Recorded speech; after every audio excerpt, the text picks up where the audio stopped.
Good evening, everyone. It is Monday, May 16th, 2022, and this is our regular board meeting for the month of May. As a welcome, I just want to say this is one of my favorite board meetings of every year, what I will affectionately call the Springfield Music Awards. We're going to celebrate our students and music education here in the district.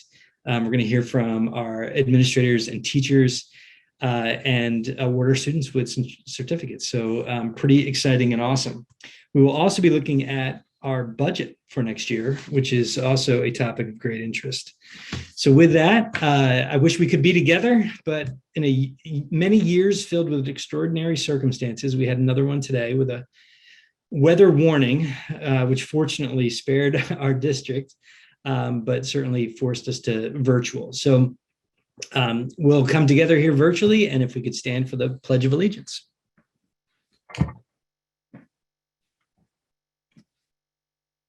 I pledge allegiance to the flag of the United States of America and to the republic for which it stands, one nation under God, indivisible, with liberty and justice for all. And we'll read the mission statement. The mission of the school district of Springfield Township is to educate and develop all students as learners and citizens who are high achieving, resilient, and responsible in a changing global community. Ms. Green, if we could do roll call. Sure. Mr. Needleman. Here. Mr. DeFranco. Here. Dr. Etlin. Mrs. Green. Here. Mrs. Hubley. Here. Mrs. Hughes. Here. Mrs. Slapinski. Dr. Taratusky. Mr. Bedard. Here. Just one announcement. The board at its discretion may videotape all or any portion of public board meetings subject to the limitations set forth in policy 006 meetings. Board meetings will be broadcast on Friday afternoon following each board meeting. And to start us off, I will turn it over to Dr. Yannicone for administrative reports and Spartan Spotlight. Thank you, Mr. Bedard, and thank you everyone for your flexibility in our move to fully virtual this evening. And as Mr. Bedard said, we're really excited. We have a very special spotlight tonight on our music department. You see many panelists this evening, far more than usual. And we'll get to that spotlight in just a few minutes. I just have a few other items for my report. First of all, I am very grateful that we did not have the severe weather that was forecast earlier today. I want to thank our bus drivers, our staff and families, and our students for your flexibility and focus on the safety of our students and staff. It was important, given that forecast, that we move everyone out of harm's way. And I'm very grateful that the only emails I've received are thanks for looking out for the students and not sorry you got it wrong. And so thank you very much for your support of our students and staff. I also want to let all families know that the Montgomery County Office of Public Health met with the county superintendents last Thursday. Unfortunately, we have seen an increase in some of the metrics that we're using to determine the extent to which we are continuing to struggle with COVID-19 in our communities. And I sent home a communication outlining some things that we can work on together as a community to reduce the spread. I want to really keep focused on enjoying the many events that are celebrating our students over the next few weeks. We have just over 4 weeks left of the school year, and there's a lot of great things happening in those 4 weeks. We want our students and their families to remain healthy and out of quarantine. And in order to do this, we really need to work together. So I'm hopeful that you will take time to read that communication that went out about 5:30 this evening and do everything you can in your homes in order to be able to support our students continuing to have a great end to the school year. My next announcement is a really special one. Last year, the school board agreed with the proposal to add a student representative to the board of school directors. And we had not had a student representative in the past, But as many of you know, we've been working really hard to increase and enhance student voice across the district.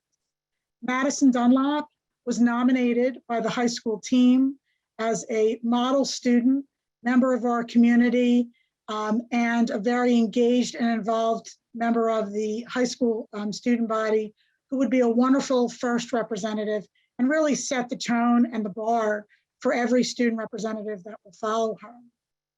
Madison is going to attend the University of Scranton in the fall. We're very excited. And Madison, I have a gift for you that I will deliver to school tomorrow in the hopes that you will enjoy that. It's just a little bit of University of Scranton swag that you can take with you to the university. I want to also thank Madison because she participated during a particularly difficult year due to the pandemic. She saw local government up close every month. She was actively engaged in our student advisory each month as well. And she took the time to reach out to me personally via email or when she would see me in the halls to make sure that I was aware of what students were struggling with, what they were enjoying, and how we as a school district could continue to create a really positive environment for all of our students throughout the pandemic. So I'm very grateful to Madison for her leadership. She also collaborated with our principals and the administration as a whole to provide a student voice at all of our meetings. And I'm just very grateful for her leadership over the last year. A new representative is going to be selected this month. Madison is participating in that process to provide us student input into the selection. And that new representative will be announced next month and will begin to join us in late August. But right now, I want to just take a moment to again say thank you to Madison and just offer you my congratulations on a terrific year. Thank you. One of the activities that Madison's involved in, I also want to highlight tonight, our unified track and field meet. Our regional meet on Friday was a big success. We had 8 teams from across the region. Our students were fantastic. The community was very appreciative of the event, and we braved some late day rain as well there with our field events, but the students really had a terrific time, and we're very grateful to everyone involved. Also on the board agenda this evening, you'll see, members of the Board of School Directors, a purchase of geodes. This evening, the reason why that is on there is we are looking to add a supplemental reading resource for use at Enfield Elementary in our K-2 classrooms. We anticipate using this our Ready to Learn grant funds to cover most of the costs for this purchase. Our framework at Enfield is grounded in balanced comprehension, balanced literacy, which includes phonemic awareness, phonics, comprehension, vocabulary, and fluency. A few years ago, when we determined that our student performance data did not have the outcomes that we anticipated, we adopted foundations as a critical component of our balanced literacy framework for our students in grades K-3. While this is yielding positive results, we've also heard a call from our faculty and staff to ensure we have adequate resources to provide student opportunities for decodable texts, which are aligned to the phonics skills they are acquiring in foundations instruction. On the journey, we learned about geodes. Geodes is a collection of modules which is mapped onto the developmental stages of the foundations program.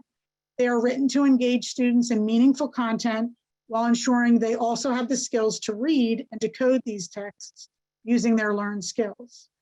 There are multiple modules for each grade level, along with student materials to take home to practice with their families. So we're going to continue to use our core instructional materials, journeys, to support our learners and foundations. And then the proposal here is that we will add geodes to really shore up all areas of balanced literacy for our K-2 students.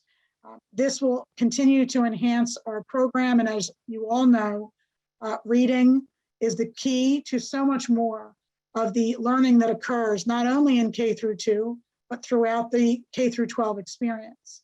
And so we want to make sure that our students are getting every advantage in those primary grades before they move on. So we're hopeful that you will support our request for the geodes purchase And again, a significant majority of that purchase is coming through our Ready to Learn grant funds. I'm now going to transition to our Spartan Spotlight. And as Mr. Bedard said, this is a terrific night for us to be able to recognize so many wonderful students and our outstanding music department. All the members of our music department are here on camera as panelists. I want to just recognize our elementary music team who's here tonight. We have Karen Kesavaramanajam, who's at Enfield. We have Tyler Lawson and Rob Benton at Erdenheim. And then I'm going to be one by one introducing our middle and high school music teachers because they will be making presentations themselves this evening. One of the things that we're going to be recognizing this evening is the NAM, the National Association of Music Merchants Music Award, which our members of the school board are aware. We were presented once again for the outstanding work of our music educators. I want to say on a personal note, I really believe that the value of music education, it's difficult to quantify. So there's all kinds of studies about math and music, but it impacts so many aspects of our students' lives. It brings joy, of course, but it also teaches discipline, perseverance, organization, teamwork, and the meaning of beauty in one's life, which is so important to all of us. I'm grateful to our music educators, our families, and our student musicians for your commitment to the arts. I'm also grateful to Zeswich Music for your partnership with our schools in bringing resources to our students and staff over the years. And at this time, I'm going to turn the presentation for our spotlight over to one of our middle school music educators, Amy Benton. Good evening, everyone. Thank you for being here. It's my pleasure to be with you, and I'm going to be reading the names of the students who were selected this year for PMEA Junior High District 11 Songfest that took place at Abington. And Andrew Pontel will read the 9th graders. So I'll read the 7th and 8th graders, and he will read the 9th graders. So from the middle school, we had 13 students representing, and they were Grace Bell, Isaac Darga, Ella DiPasquale, Isabella DeFranco, Ian Eganoff, Anya Geinesman, Chloe Henke, Eva Nam, Stella Pertowski, Carlos Rivera, William Toombs, Daniel Valencia, and Raymond Yang.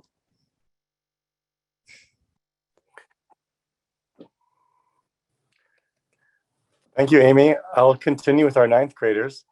I would like to present this distinction, which was a selective process to have our students participate in Junior High Songfest. Our 9th graders are Jocelyn Davis, Maya Eisenhart, Helen Lutz, and Sean Powell. Congratulations. Mr. Chuck Gottesman will now be able to distribute our Monco Band Festival Awards. And I'll be back in a moment with one more. Thank you, Andrew. Actually, keeping with the middle school trend, I think I'm going to pass the buck over to my friend Matt Barlow. So Matt, if you would be willing to present your 7th and 8th grade Songfest participants. Thank you, Chuck. I'm so proud to recognize these middle school instrumentalists. It was just so special to all of us, the kids and me, to have one of the first concerts back after lockdown. It was really meaningful. I've got 14 kids who are involved. The musicians were Jordana Albanese, Bowden Cottrell, Isaac Darga, Ella DiPasquale, Isabella DeFranco, Chloe Hinke, Josephine Kling, Emmett Lacey, Gretchen Lynn, Lillian Martin, Stella Pertowski, Ari Schwartzman, Caleb Straub, and William Toombs. On to Chuck. Thank you, Mr. Barlow. This year was the 39th annual Monco Band Concert, and it was hosted at Upper Dublin High School. It would have been the 40th, but unfortunately, I think we all know how that went. So we're 1 year behind on our Monco Band count. But we had 11 very dedicated Monco Band students from the high school who participated in this festival this year, and it gives me great pleasure to read their names to you tonight. From the high school, freshman trumpet player Dylan Bauman, junior trumpet player Caden Brunner, junior flutist Lauren Bundy, junior clarinetist Ezra Bustos, senior saxophonist Micah Bustos, freshman and clarinetist Josie Clark, freshman percussionist Theo Ferragame, and sophomore clarinetist Thomas Hasty, senior bassist Max Kelly, senior trombonist Erin Roy, and freshman bass clarinetist Sarah Sharp. Congratulations to all of our Monco Band participants, and welcome back to Making Real Music. So for our final presentation from our music department tonight, Mr. Andrew Puntel. Thank you kindly, Mr. Gottesman. I would like to introduce the winner of the Bruce Montgomery Foundation for the Arts Springboard Grant. This grant is for talented young people in the greater Philadelphia area. It was founded by Bruce Monty Alexander, who was a mentor to many musicians and theatrical talents, his home base being at the University of Pennsylvania. The foundation has grown both in its support networks and also just in its outreach. This year was a very special and exciting year for the recipient from Springfield Township High School, 11th grader, Gabrielle Green. Congratulations, Gabby. Gabby was able to attend the award ceremony in the beginning of April, and she will be called back to report on the use of her $2,500 Springboard grant next year at next year's reception. So luckily she'll be a senior, and we'll be able to see the talent flourish and the roots here in the community. We really appreciate you, Mr. and Mrs. Green, and congratulations, Gabrielle. Is Mr. Kelly going to be able to round out our presentations? Mr. Kelly?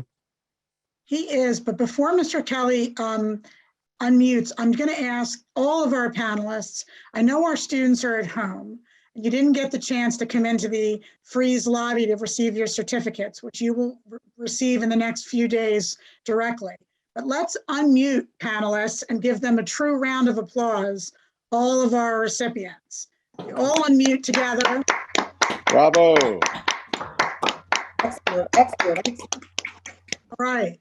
Thank you very much. And now, Mr. Kelly, we'll be happy to receive your presentation.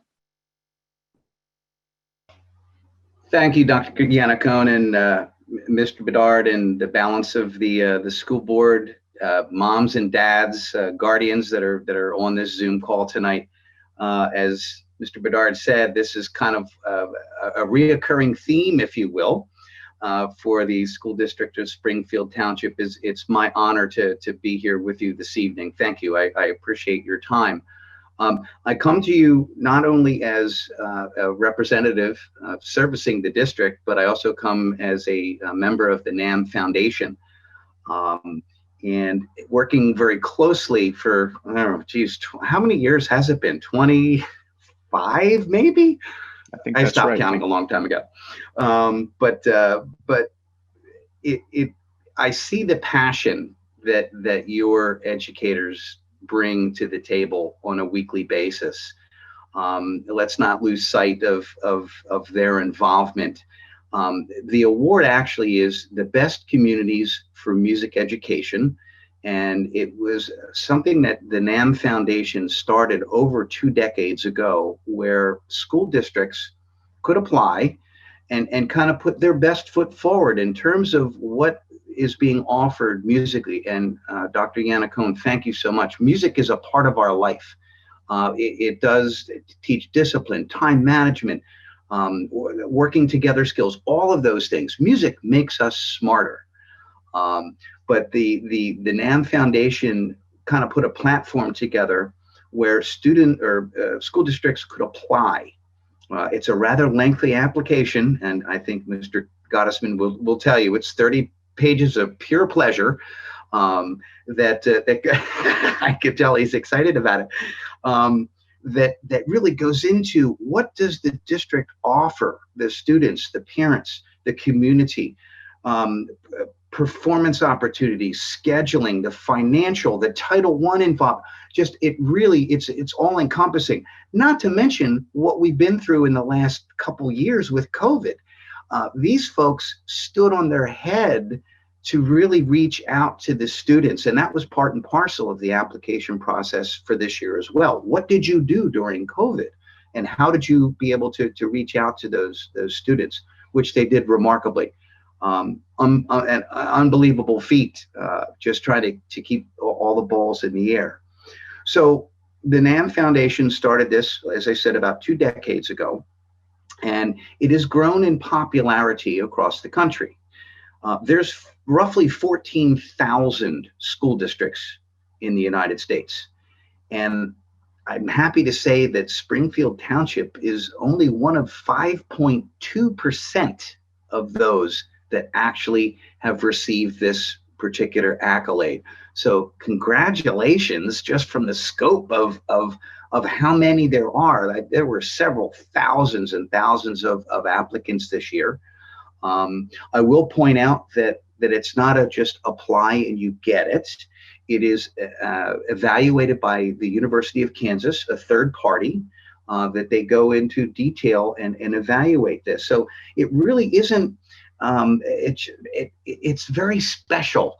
And I'm proud to be able to be here with you tonight. Again, I want to thank the teachers, because they do a remarkable job. The administration for the support that you give those teachers, and the parents, because without the parents, the kids wouldn't be playing a musical instrument. Without the general music teachers starting them on a positive experience in kindergarten, would they not be able to pick up a musical instrument, to sing, to be involved in the wonderful performance opportunities that the Springfield Township offers these kids? I see it firsthand. You all do an amazing job. So on that, keep the support going.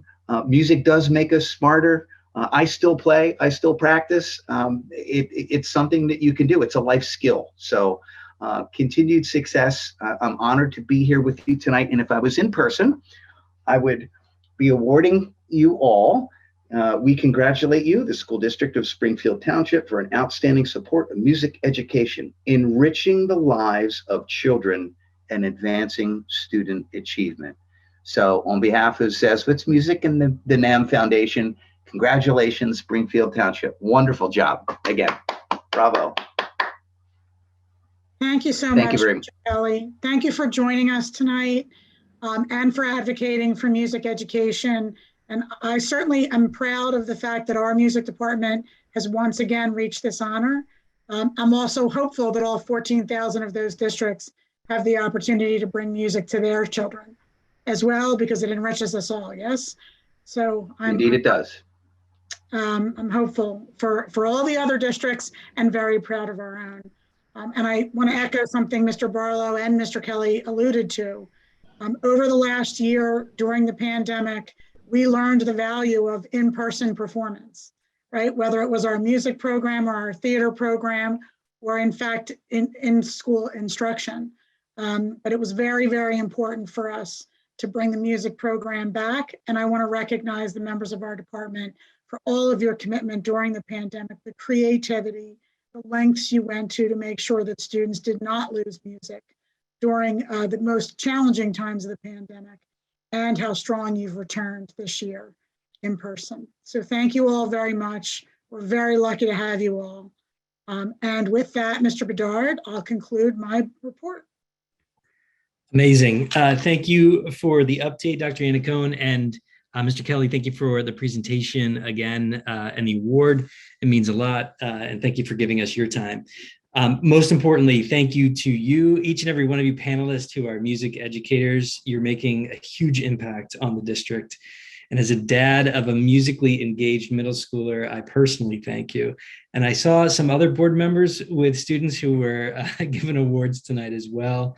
So you know that this board is all in supporting music education here in Springfield Township. So thank you, and keep up the great work, guys. All right, and for the students, you guys keep up the great work. And you didn't see it, but we were clapping after every list of names but these virtual meetings make it very hard to show how much we appreciate you, the students, for your continued excellence and effort in learning music. All right, so on to more reports and information. We will get an update from our homeschool partnership from Chris Casabon. Ms. Casabon, are you on the line?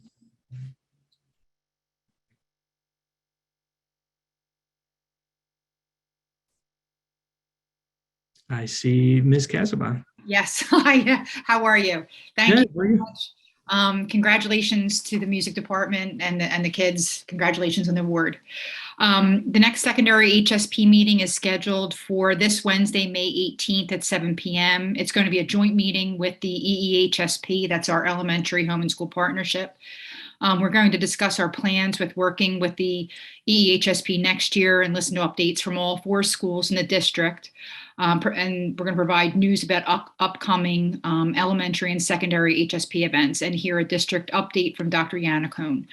Registration is required, and it was sent home from the secondary side. It was sent home to the schools in the weekly e-blasts. So please check out the weekly e-blast from the schools to register to join us on Wednesday, May 18th.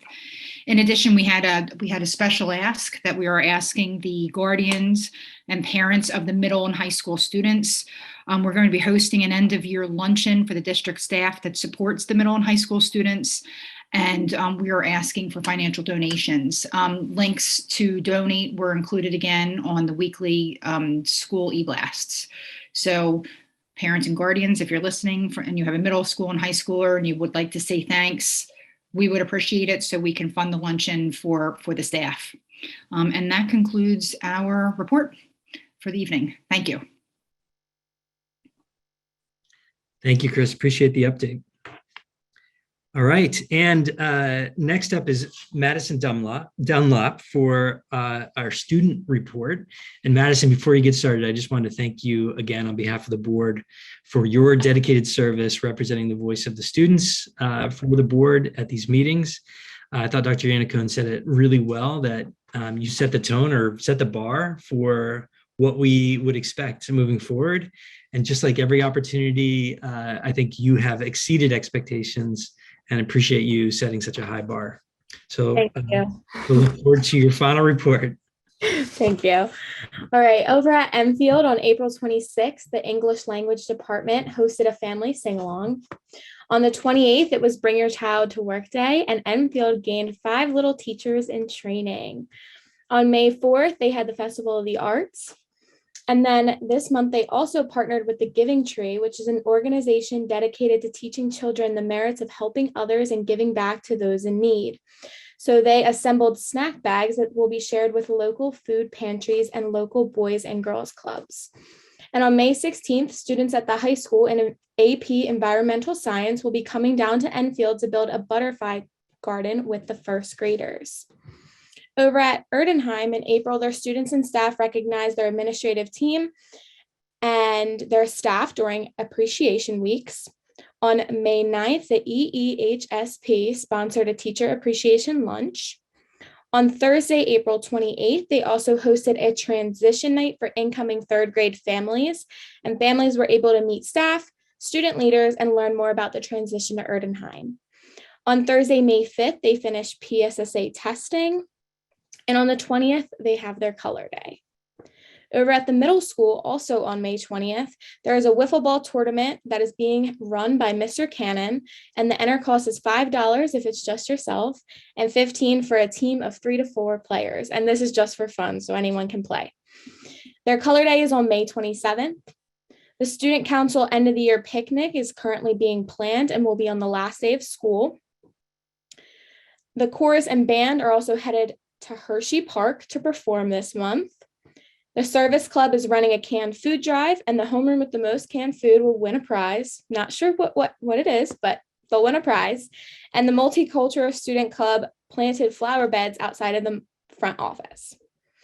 Over at the high school on the 13th, the zoology class had a field trip. The 17th is junior class day, and they'll have a breakfast. The 18th is Festival of the Arts. The 19th, we have chemistry and AP Physics 3 field trip to the Phillies game to look at weather. Also on the 19th is the spring concert.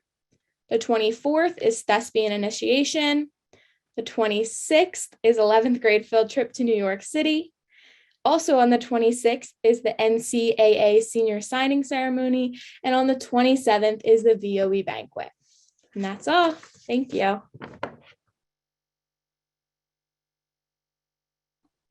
Awesome. Thank you so much for the report. I want to learn more about the weather observation at the Phillies game. I think that is the most creative outing that I've heard of. And then a follow-up question, is the board able to enter a team in the wiffle ball tournament? I mean, go for it. I heard Dr. Yannicone was trying to get a team together.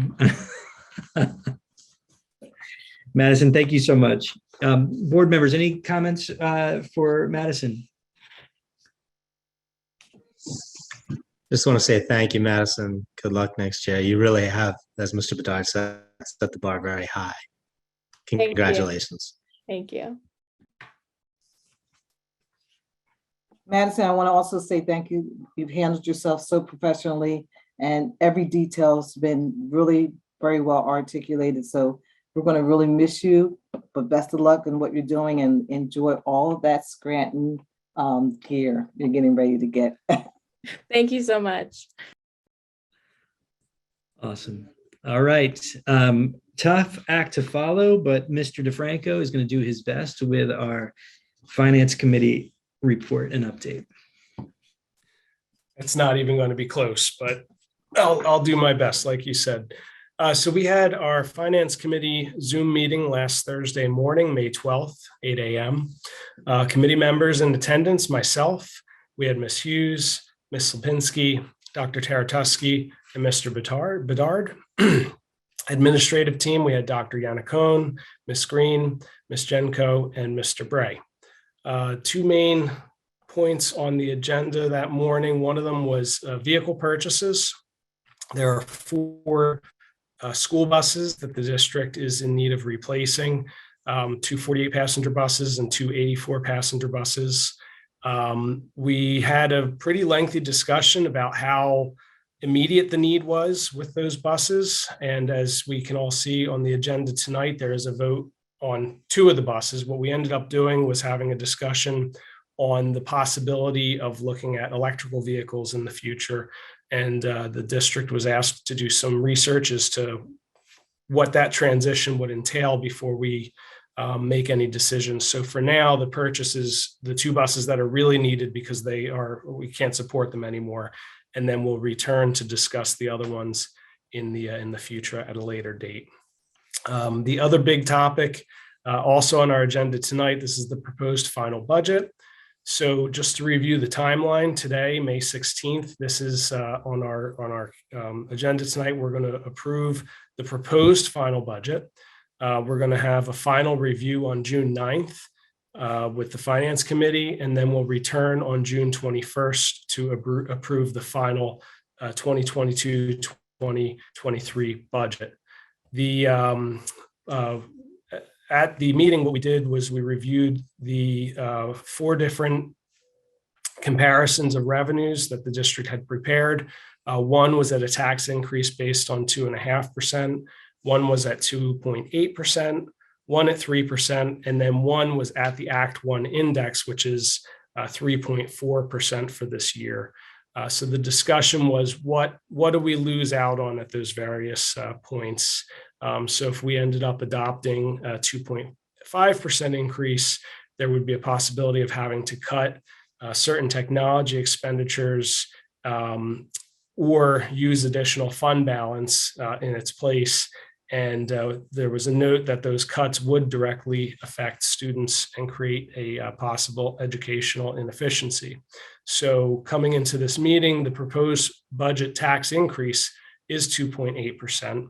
That's going to bring anticipated expenditures of $64,823,915 with anticipated revenues of $63,407,931. And then the difference, which would be supplemented from fund balance, of $1,415,984. And that concludes the Finance Committee report. please let me know if you have any questions. Any comments or questions from the board?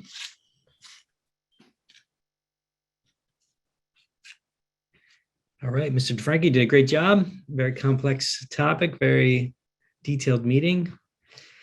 And now we're going to move into those details themselves. So I'm going to turn it over back to Dr. Yannicone and our business administrator, Kara Green, for an overview of our final budget report. Thank you very much, Mr. Bedard. Our intention this evening with our proposed final budget presentation is to make sure that all the members of the board, not only the finance committee, have a complete understanding of the process that we've undertaken in arriving at that 2.8% number. And Ms. Green and I will do our best to answer all those questions. And then certainly if the board has any further concerns or questions, please don't hesitate to ask this evening. We want you to feel confident in your vote a little later this evening. So just as a general starting point, we started our guiding principle as an administrative team was our mission statement to educate and develop all students as learners and citizens who are high achieving, resilient, and responsible in a changing global community. You can see here we had several areas that we wanted to focus on this year, as we have in previous years. We want to make sure that we're offering academic programming that meets the needs of all learners, social emotional resources and supports for our students and staff, opportunities for enrichment in academic programming and through extracurricular activities, as we just heard in our music presentation, the meaning of our extracurricular activities for our students. We wanted to continue to develop our campus and facilities as representative of a strong, vibrant learning community. And we want to continue to enhance our technology resources, not only for instruction and student learning, but also for infrastructure. And we want to continue the professional learning opportunities for our staff. This year, there are a number of opportunities that we've had in growth and development as a result of this year's budget. For example, we were able to purchase interactive whiteboards at Erdenheim, the middle school and the high school. These interactive whiteboards have provided an opportunity for instructional design that didn't exist previously in our classrooms, and certainly has enhanced the learning environment for all of our students. Our students at the high school and our staff at the high school received new devices, laptops and Chromebooks, and those have certainly been helpful in the educational program at the high school. We're continuing to make progress on the Church Road Fields project, which is on schedule and due to be completed early this fall. And that will add 3 playing fields, specifically for our middle school, but also for the broader community. We've also put together a cybersecurity infrastructure and licensing plan that will meet the current demands. Unfortunately, cybersecurity needs have increased in all areas of the public, and school districts are no exception. And so we have a really strong cybersecurity 5-year plan. And in year 1, we are really strengthening those resources for our district. We're also looking this year, we have added learning support, reading support, music, the social studies, science teachers, and administration and administrative positions in central office. Those all were within this current year's budget. We've maintained the health and safety of our staff and students through the pandemic, using both ESSER funds as well as our own operating budget. And we've seen academic achievement results that have demonstrated a recovery and a return to pre-pandemic levels in almost every area by mid-year. And we're hopeful that in the next few weeks, we'll be able to report to the board that those achievement results have actually met beyond the results of our mid-year in returning and recovering from the pre-pandemic levels of our students' reading and math instruction in particular. I'm going to turn things over to Ms. Green, who's going to talk a little bit about the budget process and how we landed at that 2.8%. Thank you, Dr. Yannicone. So I want to take a moment to review the budget planning timeline and some key dates for the budget approval. If you recall, back in October, the board approved the accelerated budget opt-out resolution, which jumped over the preliminary budget process and basically identified and certified that the board would not raise taxes above the Act 1 index of 3.4%. So that happened in October. The next key date is this evening, where the proposed final budget is being presented for approval. It's a 2.8%, as Mr. DeFranco identified, with use of about $1.4 million in fund balance allocation for expenditures totaling $64,823,915. The final key budget process or date is the final vote at the June 21st, 2022 regular board meeting. This next slide provides a visual of the sources of revenue and where we get our funding from. As you will see, there are three slices of the pie, the most dominant being our local revenue. That comes in at about 79% of that local revenue. I believe 80% of that is tax revenue. The next two pieces make up the next 21%, which is state funding and federal funding. The next slide shows how our funding is allocated. So this is how these revenues are dispersed in order to meet the needs of our students. The biggest piece of this pie is instruction, which means it's direct classroom learning. So that makes up salaries, benefits of classroom teachers, all of the resources, anything that directly impacts student learning in a classroom.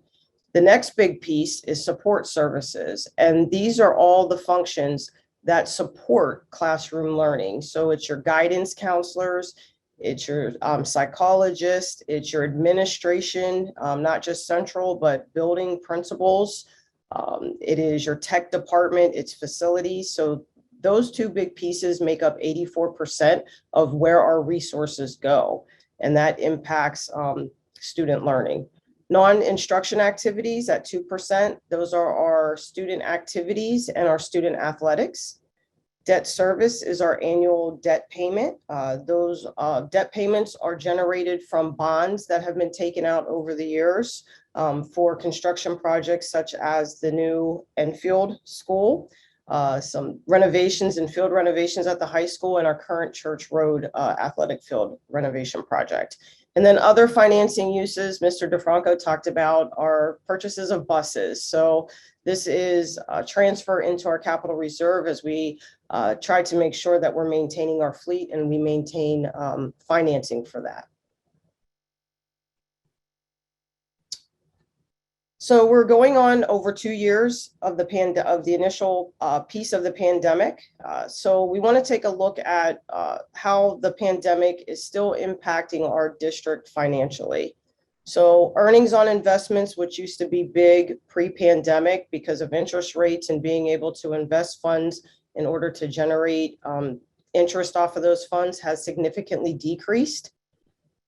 Those rates are slowly starting to rise, but not to pre-pandemic rates. So we're still seeing a gap in where we were pre-pandemic. We are continuing to offer food service to the entire student community at no additional cost to families. As of April, the US inflation rate was 8.5%. This not only impacts our community, but also our district because it impacts the cost of our goods and services. We are seeing costs go up anywhere between 20 and 30% on items. And then finally, supply chain issues that negatively impact the availability and delivery of goods and services. I wanted to also highlight the educational impact of the pandemic and talk a little bit about what we're seeing at school. Despite the fact that the vast majority of our students are returning to pre-pandemic levels of educational achievement, some students continue to require educational services, including academic and social emotional support. And so we want to make sure that we can provide that in next year's budget. Some students also continue to require assistance in developing the skills to be successful in the next grade. And some students may require credit recovery in order to meet on-time graduation requirements. We've increased our mental health staffing and services over the course of the last year and anticipate that continuing next year. This is primarily through our contracted services on site. And we've also had staffing needs that have resulted in increased costs for substitutes in several areas. And so, as the board may remember, several months ago, we raised the substitute rates in a number of areas in order to be competitive with neighboring school districts so that we were able, when teachers were out, for example, with a case of COVID, that we were able to fill that classroom with a substitute. So this is part of the educational impact of the pandemic that we anticipate continuing next year. In addition to that, I want to mention just a little bit about charter school enrollment and its impact on our finances. I realize that this is an item that has been in the news quite a bit lately, as it has been in previous years. You'll see that in 2020, 2021, we had an annual tuition. This is the money that is paid to charter schools when a student enrolls in a charter school as opposed to our home schools. We had 37 students enrolled, and the budget impact was a little over $600,000. This year, the tuition went up a little bit, both in general education and special education. We had a few students less enrolled at 34, but the budget impact overall estimated is a little bit, about $7.25, $726,898. So this certainly does have an impact on our overall budget and is something the board should be aware of.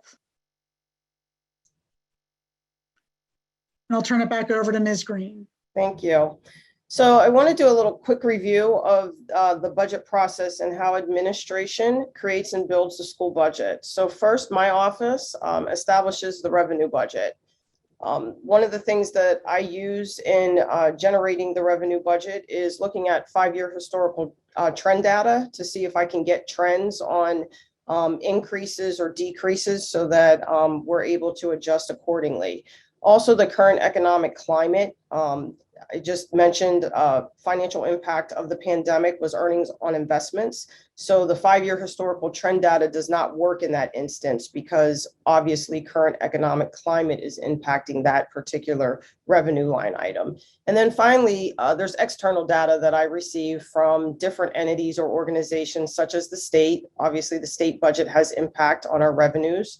And then on local revenues, a company like Berkheimer who collects our earned income tax revenue. So they give us projections. And with all those things, I'm able to develop the revenue budget.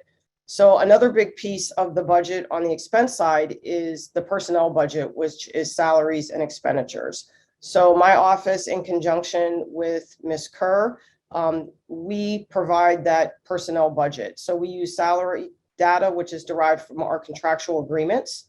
And then benefit data is derived also from contractual agreements, but also certified annual rates such as PSERS. And then finally, the departments and buildings, those budget administrators, they did something new this year, and I thought they did a pretty good job, threw a curveball at them. We used a zero-based budgeting methodology. So with that, if you're not aware of what zero-based budgeting is, it basically, in layman terms, builds a budget from scratch. You go from zero and you build based on what you need. So we had an exercise where budget administrators built budgets based upon what they needed as a priority to make sure their departments and their buildings would be able to operate in a given year. And then there was also wants and wishes for areas that wasn't necessarily a priority, but things that we want to trend to in the future. And then also included with that, they were given analytical data to look back over 5 years to assist in that building their budget. This slide shows the Act 1 index history. I think it gives a good benchmark and analysis of where Act 1 falls and where the district actually increases on tax revenue. So you'll see over the last 8 years, the trend is the district has come in below Act 1 index. Also included in this is the Mpva ratio, which basically measures the relative wealth of a district. So sitting at the 0.1500 or 0.1589, that shows we are a very strong, wealthy community. It spans all the way from 0.1500, which measures strong wealth, all the way up to 0.60, which obviously means that that's poverty. You'll also see here that we were able to project out over the next 3 years of what the Act 1 index is anticipated to be. You'll see the next 2 years is at 4.3%, and then 25-26 is 3.6%. So what is needed in additional tax revenue and what's being proposed this evening is a 2.8% tax increase. Our anticipated expenditures is $64,823,915 with anticipated revenues at $63,407,931, which will be supplemented or offset by the use of fund balance at $1,415,984. What we presented to the Finance Committee was a look at different options, starting at 2.5, going into increments all the way up to 3.4, which was mentioned earlier, that is the limit for Act 1 index. So this slide provides you with what additional revenue is generated. It kind of gives you a benchmark to show the different levels of taxing increases and use of fund balance and impact on the median homeowner. Talking about the homeowner impact at a 2.8% property tax increase. So our median assessed home value in Springfield is $152,330. Again, this is assessed value. This does not mean this is what homes sell for. It's very different. So this is how your taxes are based and calculated. So that's our median, and that comes from the Board of Assessment at the county. So based upon a 2.8% tax increase, the monthly tax increase for the median homeowner is $12.56. The annual tax increase is $150.69 overall. And those homestead, farmstead eligible applicants are receiving a reduction of $436.28 this year.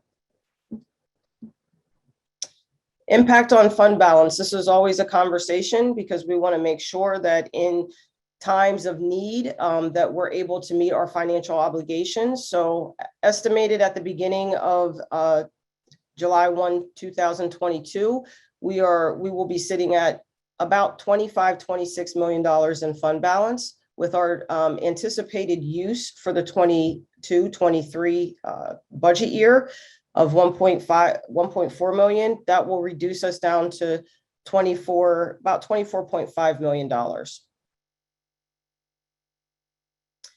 And we also like to talk about the good and the bad of using fund balance because, you know, a lot of times people are like, you have money in fund balance. Why are you increasing taxes? Why are you not using more fund balance? So there are some goods for using fund balance. And if you use it responsibly, it makes for a good supplement. So having a positive fund balance, it has short-term and long-term impacts. It's a strength indicator of our cash flow. So this was really prevalent when the pandemic first hit, and there was a lot of unforeseen or unknown things that were going to happen in the economy.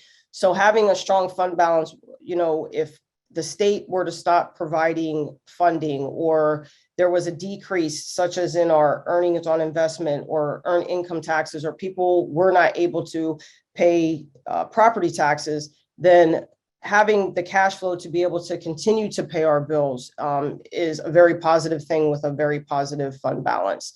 Also, it mitigates local tax increases. By using fund balance, we don't, as you saw in the earlier slide, we were able to not increase as high because we have use of using our fund balance. And then it is one of the key factors in determining bond rating. So you'll see the span of the lowest bond rating to the highest, and that's the indicator of financial health. We are currently rated at AA+, which is the second highest rating. We have a very strong bond fund rating. What this means, stronger rating, better interest rates and yields when we go out for bond and borrowing. So it keeps that annual debt service of 13% of that slice of the pie that we saw earlier. That keeps that number manageable and low. And then there's negative or short-term, long-term impacts of using fund balance. And it's just sustainability. If you don't use it responsibly or you continue to draw down from it and use it to offset the budget for ongoing and continuous expenses such as salary, it will decrease the fund balance, and eventually, it starts to whittle away, and then you don't have that strong fund balance to be able to do that. So while it mitigates when you have a strong one, if you have a low fund balance, it doesn't mitigate tax increases. It then requires you to raise taxes even more because you don't have that cushion, or you don't have the financial stability that you need. So I wanted to just speak a little bit briefly about the additions to the operating budget. Included in this budget are 2 additional special education teachers for intervention support. That is at 2, we're talking about 1 special education teacher at each of our schools. You're going to see 2 within the operating budget and 2 within our ESSER funds. In addition to that, we have a half-time social studies teacher currently at the high school that we're moving to full-time next year. This is in order to accommodate increasing elective enrollment of our students in the social studies, as well as the addition of the civics requirement at the senior year, which is a state requirement now, and we're glad to see it for all of our students to graduate with a credit in civics. In addition, we're adding a half-time gifted teacher at Enfield to accommodate the increasing number of students who are being identified as gifted at Enfield. We've already added the assistant principal athletic director at the middle school. Since that position was added late this spring, we're also incorporating that into our additional operating expenses for next year. We've taken 1 administrative assistant from part-time to full-time in order to accommodate needs in attendance data tracking and services to families and students and staff. And then this summer, we'll be adding a grounds person to handle the increased acreage at Church Road, given that we have 3 additional athletic fields. In the area of technology, we have 60 PCs and Macs that we're planning to replace to support the high school television studio and labs. Those devices are currently 7 to 8 years old and not meeting the needs of our students. We're planning on completing the integrated smart boards, 45 of those for the middle school and high school. Those devices are currently 11 or 12 years old, and this will conclude the upgrade of all of our interactive whiteboards across the district. We are scheduled to replace 4-year-old Chromebooks for all middle school students this summer. So students in grades 6, 7, and 8 would be receiving brand new devices. And then finally, we have district-wide device replacement for all support staff members. Those devices are 7 to 8 years old, and our support staff members, in particular in instructional support, are regularly helping our students during the school day and need to have devices that are comparable in power and feasibility and flexibility as those that our students are using. In addition, we have the use of the ESSER grant funding. As you know, we have next year and the following year to utilize the last of the ESSER grants. We have scheduled Spartan Academies for this summer and a number of student interventions, both after school now, during the school year, as well as in the summertime. In addition are those 2 other special education teachers. So essentially over the course of the district, we're adding 1 special education teacher in each of our 4 buildings to accommodate lower caseload sizes and improve services to students. We're also adding 2 math specialists in the elementary grades, 1 at Enfield and 1 at Erdenheim, in order to provide similar types of intervention services as we have currently with our reading specialists. We want to continue to provide mental health resources for students and social emotional supports for our students and staff. And as I mentioned earlier, we have that 5-year cybersecurity plan implementation. All of these resources were the top 3 areas of focus for our families when we surveyed families back in the fall as to how we should use the ARP ESSER dollars. And we are in the process of implementing these plans for next year's use of those dollars. And quite frankly, they're ongoing, including this summer's Spartan Academies. So just to wrap up, and highlight again what remains to be decided by the board at this evening's meeting later in the agenda. There will be the approval of the proposed financial budget that will be recommended to be approved this evening. And then at the June 21st regular board meeting, the final budget vote. So I'm going to stop share at this point, and that concludes our presentation of the proposed final budget. We look forward to answering your questions as well as hearing from the public. As you know, this is a 30-day posting. After this evening, there is time for the board to make changes if you desire prior to June 21st. Mr. DeFranco mentioned a tentative finance committee meeting on June 9th. That meeting can be held if any of the financial situations change at the state level or beyond, or if the board wanted to make any substantive changes. Otherwise, after the proposed final vote this evening, if approved, we would bring back on June 21st that final vote, which would then codify our plan for the budget for next year and would negate the need for that June 9th meeting. So that's a tentative meeting dependent upon the situation at the time. And that concludes our report. Thank you. All right, thank you, Dr. Yannicone. Thank you, Ms. Green. I'm going to ask any board members to throw out comments or questions. I just wanted to thank you, first of all, for providing such a detailed overview, not just of the budget itself, but the process that we've been going through, your team as an administration, to present the board with this detailed report tonight. I also want to applaud Ms. Green for having the team do the extra push-ups of doing the zero-based budget build, because it really does focus on the needs of our students and obviously the educators supporting them. And I do feel like this budget effectively meets those needs, and the additional investments, Dr. Yannicone, that you took us through, I think make a lot of sense. But most importantly, you landed the plane right where we had provided guidance, which is under the state provided index of tax increases. I think it's important in this time that we recognize putting additional burden on our tax base, our community is not something we are overly interested in. We want to meet the needs of the district, but do it in a very responsible way. And I think drawing on the fund balance in this way was actually quite responsible. I think it was about a 5%, 5.5% of our fund balance, which doesn't put a huge dent, given that fund balance does grow with investments. So I look forward to public comments over the next 30 days. I think you guys did a great job. So board members, any questions or comments on the presentation from tonight?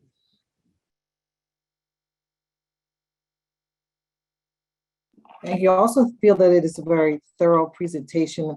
It really did explain the use of the fund balance and the pros and cons of what you're doing there. And so I do appreciate that clarification. Also knowing and listing all the programs that this particular budget will support, and the thought that went behind proposing this budget was very helpful. So thank you very much.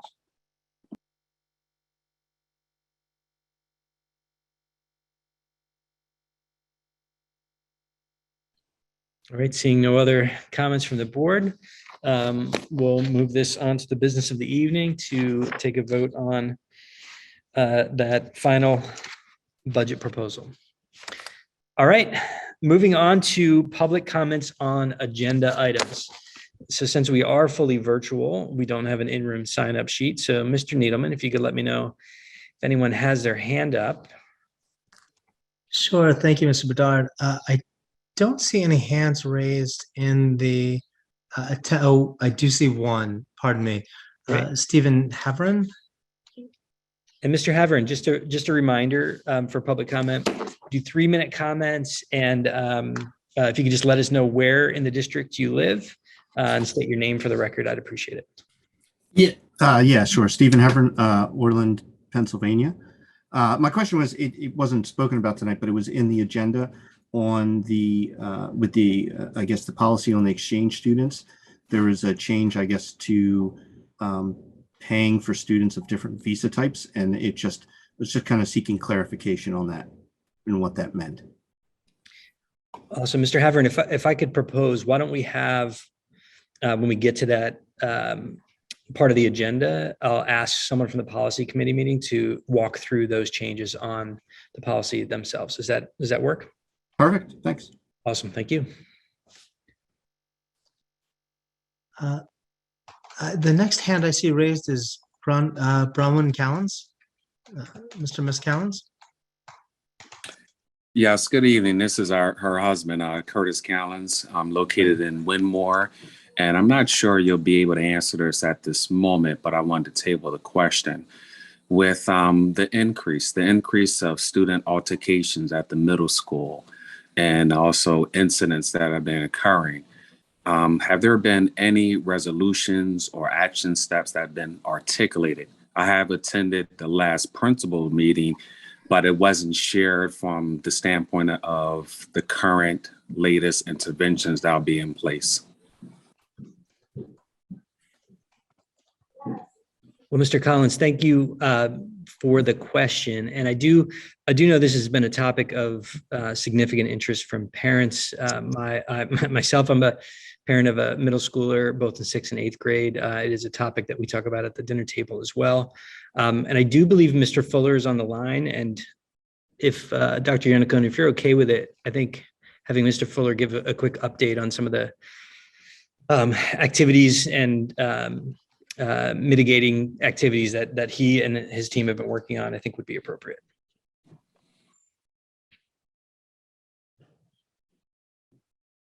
Mr. Fuller, are you on the line?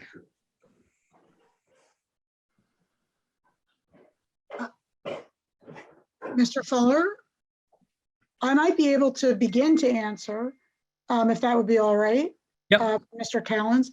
Mr. Callens, you should have received a communication from me about 7 or 8 days ago with the interventions and actions that we've been taking at the middle school. In addition to that, Mr. Fuller last Monday was able to successfully obtain a full-time security person at the middle school, similar to what we have at the high school. And over the last week and a half, those interventions have been very successful. And we do believe that the combination of parent support, parent engagement at home, our faculty interventions in the classroom, the class meetings that Mr. Fuller had with each of the students at each grade level, as well as those additional staff supports are starting to yield benefits. And we're very grateful for all of those supports. And Mr. Fuller, if there's anything you think I've missed, please do jump in. Hi, I just unmuted myself. Can you hear me? Hello? Yes, we've got you, Mr. Fuller. Okay, great. Sorry. And myself was I think I was promoted to panelist. So yeah, I'm grateful for the district support in terms of what we're facing, in terms of problems that have happened across the county and across the country. Really, middle school is taking the brunt of some of the social and emotional needs of students on their return to school. And we definitely saw that at Springfield Township Middle School. The board was gracious enough to give us another assistant principal and athletic director, a security guard. And those, as Dr. Yannicone said, those things have started to reap dividends within the past couple of weeks. We've had some major incidents, things of which I'm certainly not proud as the middle school principal, but I think that we're starting to get a handle on some of those unexpected events. So I'm pleased with the direction that we're going in, and I'm excited for what the rest of this year and the new year will bring. Okay, thank you. We have not received some of those emails. Will there be, before the end of the school year, will there be another forum for teachers to solicit some feedback? Thank you for sharing some of the interventions, but statistically, research have shown that adding additional police or authoritative forces does not help our children when it comes to mitigating the impact of mental health just infractions due to the pandemic and also due to COVID. So I thank you for sharing that. But will there be a forum for parents and administrators to collaborate before the end of the school year? And on that one, Mr. Cowlins, I would say, let's have, if you could reach out to Mr. Fuller as a follow-up. And as the building principal, I think he is responsible for getting communications out to parents on a regular basis. Excellent. And that was done, and I did not receive a response back, but I do appreciate that recommendation. That was done, and I can try to pull up a date of the email, but I haven't received no response. And that is the reason why I guess I'm kind of expressing my concerns today.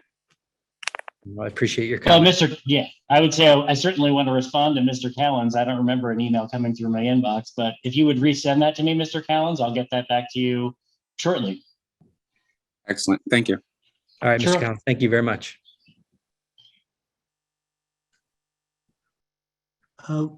With that, Mr. Bedard, I don't see any other hands raised.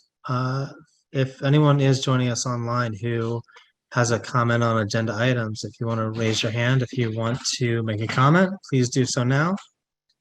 Oh, I do see a hand raised, Madeline and Julian Watson. Mr. and Mrs. Watson. Hi, I have a question about the ESSER funds. I see that SEL, social emotional learning, and mental health are taking up pretty much the two largest segments. And then I see, I guess, the Summer Spartan Academy. I'm just wondering why these funds aren't being used for tutoring or anything that has to do with academics.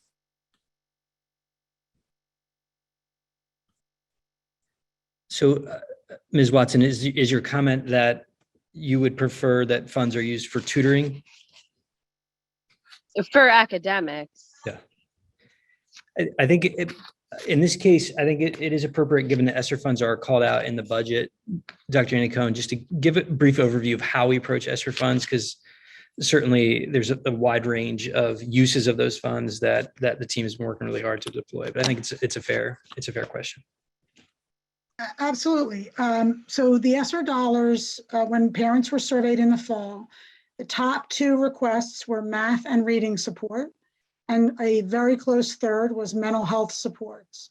And so we have allocated the resources in all three of those areas. We do have tutoring currently, and we will this summer. The Spartan Academies are some of those efforts, but there are additional efforts. The math specialists being hired at Enfield and Erdenheim to support math instruction and intervention are large chunks of those ESSER dollars. The two special education teachers of the total four, those are also to provide academic support, primarily in math and reading. And then we also have a large chunk of the funds that are for cybersecurity measures that, again, support making sure that all of our systems work so that students can continue the business of learning throughout school. So while we are spending some of the funds on mental health and social emotional learning, which we consider two sides of the same coin, we are spreading the money out across those three primary areas raised by families and staff in our survey from the fall. I just know that I reached out multiple times attempting to get a tutor for both my son in middle school and my daughter, and I was told that there were no tutoring resources available, so I had to hire my own. And I think I would, I obviously would like to see more money put into STEM rather than social emotional learning. I mean, they already have Spartan Pride Times, Spartan Choice, and all of these things. I just don't understand why everyone is more concerned with that than the academics. Thank you, Ms. Watson. Appreciate the comment. Mr. Bedard, I don't see any other hands raised. Again, folks, if anyone is joining us online and does want to make a comment on an agenda item, please raise your hand now.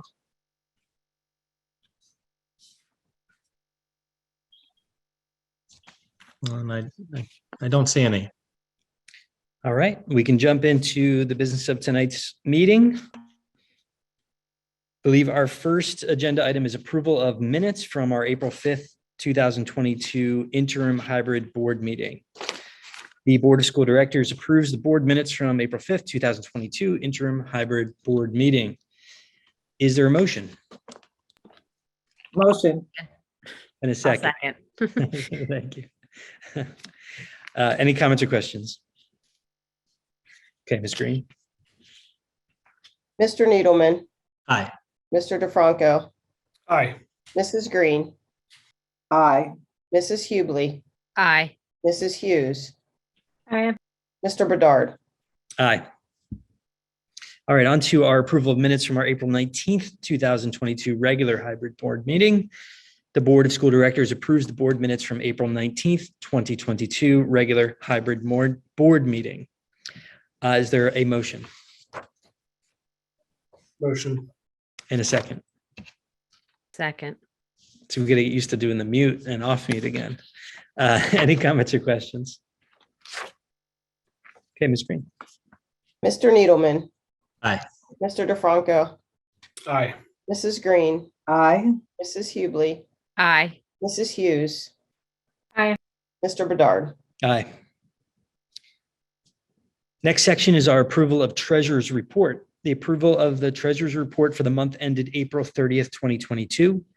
The Board of School Directors approves the April 30th, 2022 treasurer's report. Is there a motion? Motion. Thank you. In a second. Second. Any comments or questions on the treasurer's report? Okay, Ms. Green. Mr. Needleman,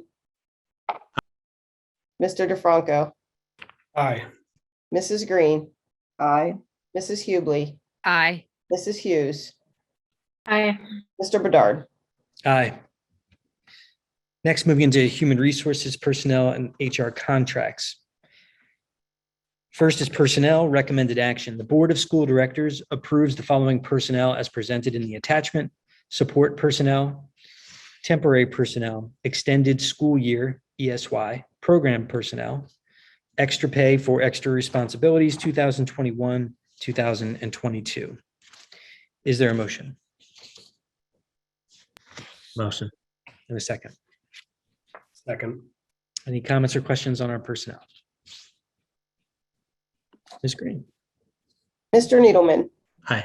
Mr. DeFranco, Aye. Mrs. Green, Aye. Mrs. Hubley, Aye. Mrs. Hughes, Aye. Mr. Bedard. Aye. Next is Nyman Associates, Inc. Recommended action. The Board of School Directors approves the addendum to the contract with Nyman Associates, Inc. to update service fees effective August 15th, 2022. Is there a motion? Motion. And second? Second. Any comments or questions? I do have one. Maybe Dr. Yannicone, if you could just describe, since it's not in the prose description here, the services that Nyman Associates provides for the district. These are related service provider substitutes. And so we're just aiming here to continue to be competitive with our neighboring districts. And this contract will be effective the start of the new school year. Excellent. Thank you for that. Sure. All right, Ms. Green, we can go ahead and vote. Mr. Needleman, Aye. Mr. DeFranco, Aye. Mrs. Green, Aye. Mrs. Hubley, Aye. Mrs. Hughes, Aye. Mr. Bedard. Aye. On to academic affairs. Our first topic here is Geodis print classroom kits. The Board of School Directors approves the purchase of 11 Geodis print classroom kits for grades K through 12, 33 total kits, for a total cost of $109,180.60. Is there a motion? Motion. And a second. Second. Any comments or questions on the classroom kits? Oh, Dr. Yannicone, thank you for the overview in your opening comments. So I think we're good to go to a vote. Mr. Needleman, Aye. Sorry about that. I that's okay. tried to unmute, it wouldn't work. Aye. Mr. DeFranco, Aye. Mrs. Green, Aye. Mrs. Hubley, Aye. Mrs. Hughes, Aye. Mr. Bedard. Aye. Moving into our finance category. First up is the Bright Bill Body Works.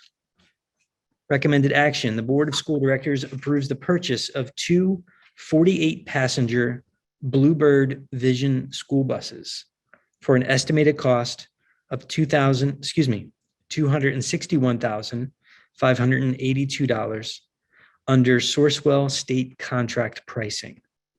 Is there a motion? Motion. And a second. Second. Comments or questions?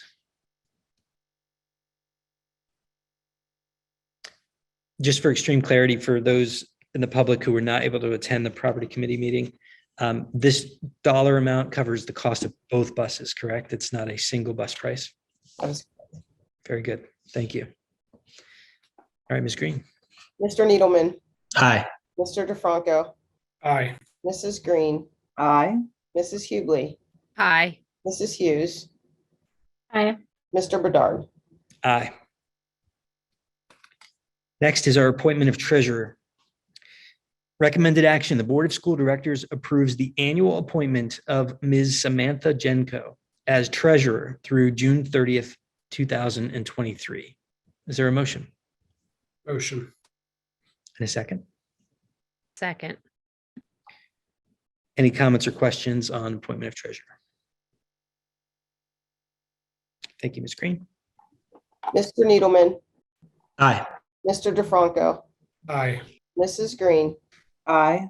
Mrs. Hubley, Aye. Mrs. Hughes, Aye. Mr. Bedard. Aye. Item 3 under finance is the 2022-2023 non-resident tuition rates. Recommended action. The Board of School Directors approves the following non-resident tuition rates for the 2022-2023 school year. 1, grades K through 6 elementary, $13,075.31 annually, or $72.64 daily. 2, grades 7 through 12 secondary, $17,611.26 annually, or $97.84 daily. The rates are determined by the 2020-2021 annual financial report data and calculations approved by the Pennsylvania Department of Education for the 2022-2023 school year. Is there a motion? Motion. And a second? Second. Comments or questions on non-resident tuition rates? Could I just ask that we have a refresher as to when these are used? I know we talked about it last year when the same thing came up, but just for everybody, nice refresher as to when does somebody pay for school directly?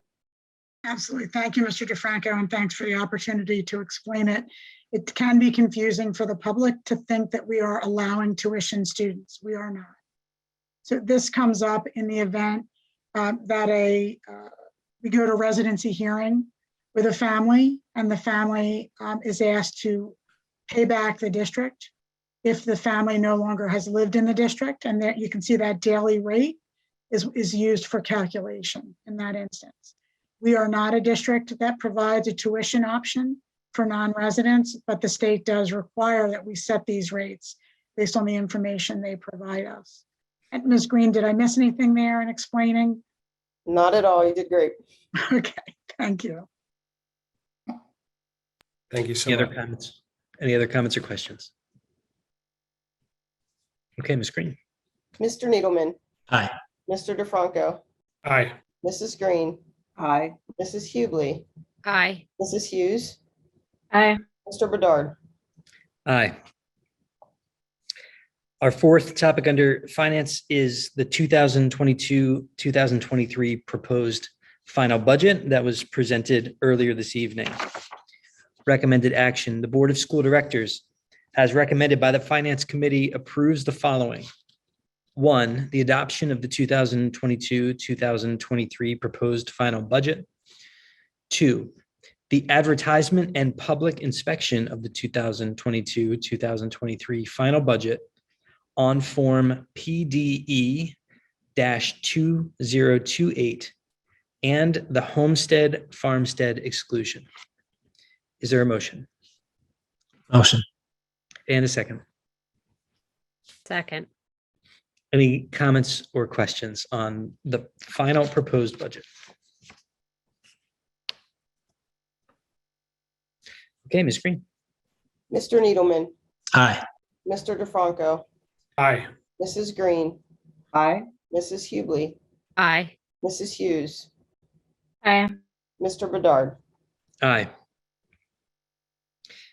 Moving on to our policy section. First up is policy 239, foreign exchange students. Recommended action, the Board of School Directors approves the second reading of the revision to policy 239, foreign exchange students. Is there a motion? Motion. And a second. Second. Any comments or questions on the update to the policy? Okay, if I could ask a member of the policy committee, just talk through the changes, given that we had a question come up from the public. Mr. Bedard, would you like me to take that? Yes, Dr. Yannicone. He was just nodding that you would like me to. I'm going to quickly share my screen, okay? Great. And you're going to see the policy draft that's attached in the agenda. And you'll see there's one redaction. The board actually approved this policy earlier this winter. We wanted to go back and correct that we do not permit F1 visas. So you'll see that that statement is redacted in this proposed revision. The reason for that is, once again, as we mentioned a few minutes ago, we do not accept tuition students in the district, and the F1 visa is used only in those instances. So all of our foreign exchange students, and we continue to welcome them, come on a J1 visa.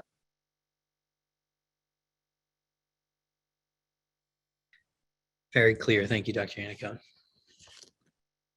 Any other comments or questions? Okay, Ms. Green. Mr. Needleman, Aye.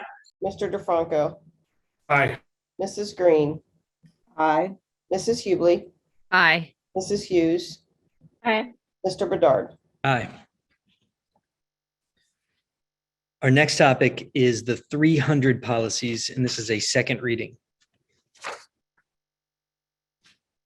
Because there's several policies and they are attached, I'm going to just give the range. The Board of School Directors approves the second reading of the following 300 policies per the attached. And they range from policy 301, creating a position, all the way through policy 325, dress and grooming. Is there a motion? Motion. And a second. Second. Any comments or questions on the 300 policies? Great, Ms. Green. Mr. Needleman, Aye. Mr. DeFranco, Aye. Mrs. Green, Aye. Mrs. Hubley, Aye. Mrs. Hughes, Aye. Mr. Bedard. Aye. And congrats again to the policy committee. You guys are doing incredible work working through this lengthy review process, so I appreciate it. Our next up is under the property category, and we'll start with SL Technology. Recommended motion is the Board of School Directors approves SL Technology for the SMS, that's Springfield Middle School, Camera Improvement Project in the amount of $59,252 under PA CoStar's contract number 008-436. Is there a motion? Motion. And a second? Second. Any comments or questions on the camera improvement project? Okay, great. Ms. Green. Mr. Needleman, Aye. Mr. DeFranco, Aye. Mrs. Green, Aye. Mrs. Hubley, Aye. Mrs. Hughes. Aye. Mr. Bedard. Aye.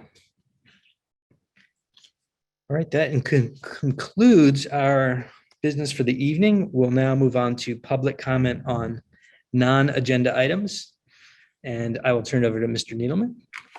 Thanks, Mr. Bedard. For our folks in the public who are joining us, if anyone would want to make a comment on a non-agenda item, please raise your hand and we'll call on you. And if you would, just let us know where you live in the district and or in the township and let us know what your comment is. I see a hand raised from John Enger. Pardon me if I mispronounced your name. You got it close enough. Okay. Well, my name is Needleman, so I'm sensitive to that. I believe it. Don't sweat it. So I took my son over to practice his lacrosse at the high school a couple weekends ago on a Sunday, and was surprised to find the fields locked, and then called the school, and they explained that the board had made the decision to do that, and was looking to understand that a little bit more.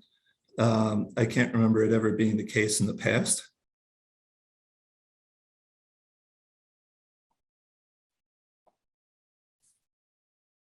Mr. Andrew, if I may, just for clarification, when did you say this was?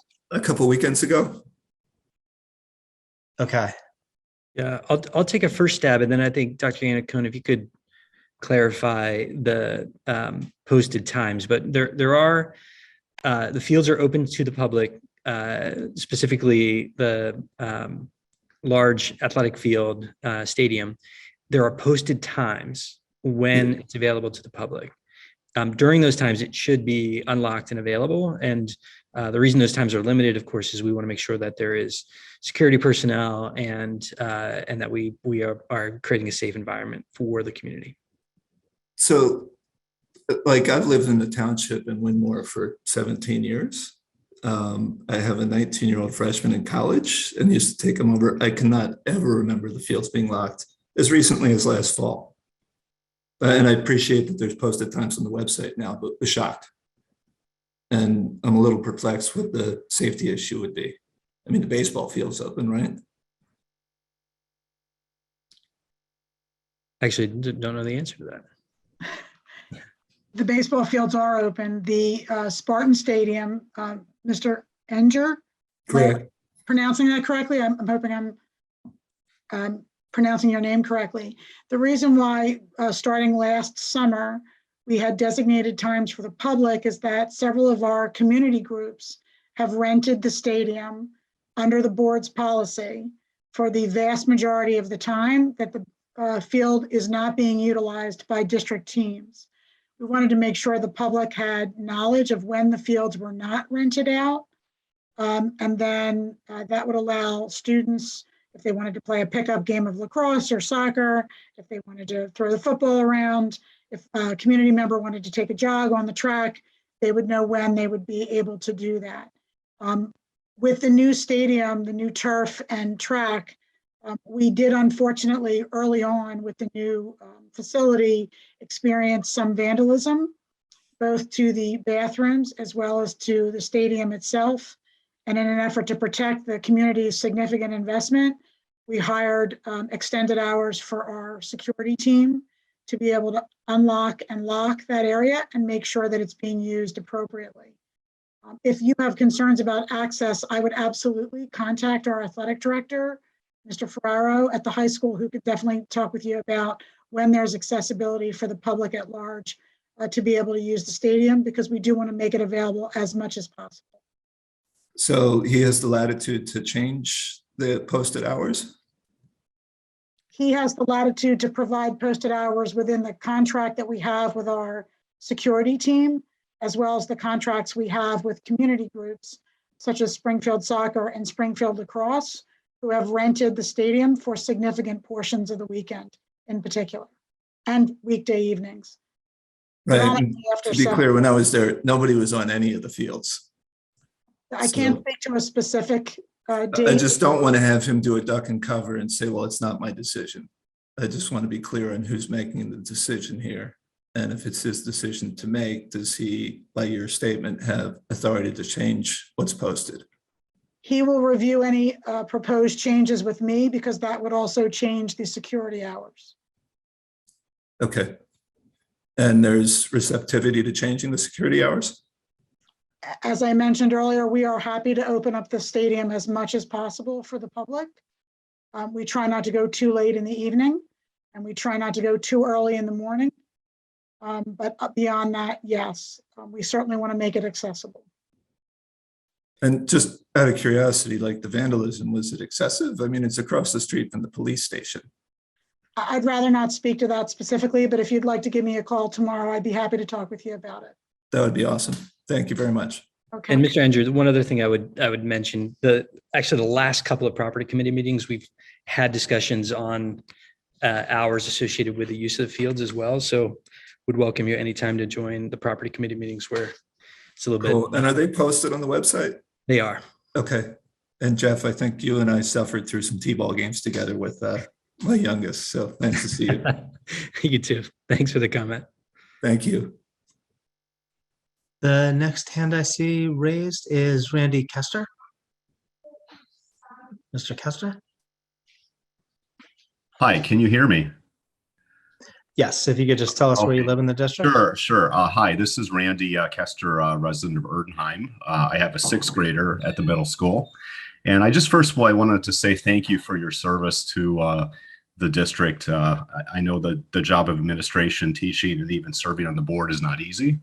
And it's appreciated for the service you give. I also think the budget is a reasonable budget, so I just want to make that comment.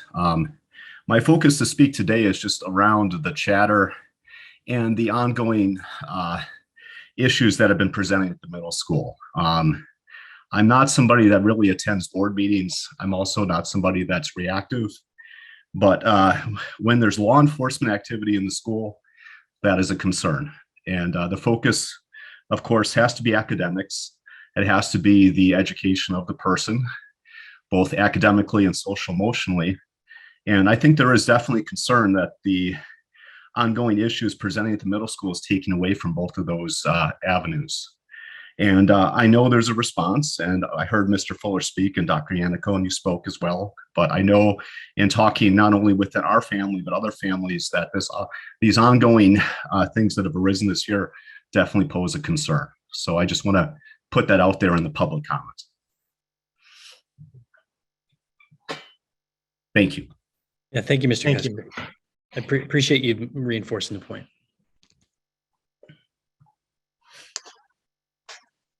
Thank you, Mr. Bedard. I don't see any other hands raised for comments on non-agenda items, but if anyone who's joining us does want to speak on a non-agenda item, please raise your hand and join us.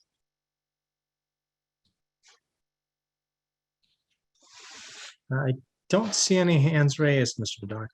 All right. Well, I want to applaud all 25 attendees who made it through a marathon meeting, but it was a good one. Important topics. So let me hit some future meeting dates. We have the future board meeting. Interim board meeting is Tuesday, June 7th, 2022.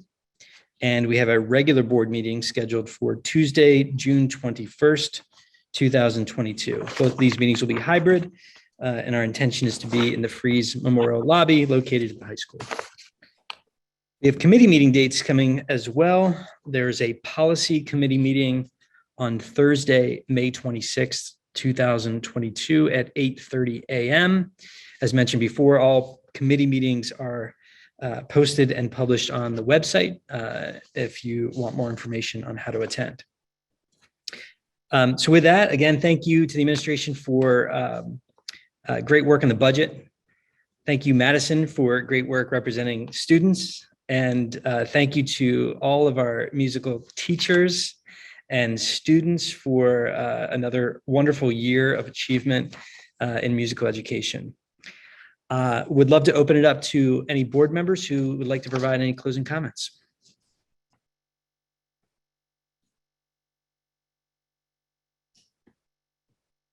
Quiet group tonight. Dr. Yannicone, would you like to add any final comments?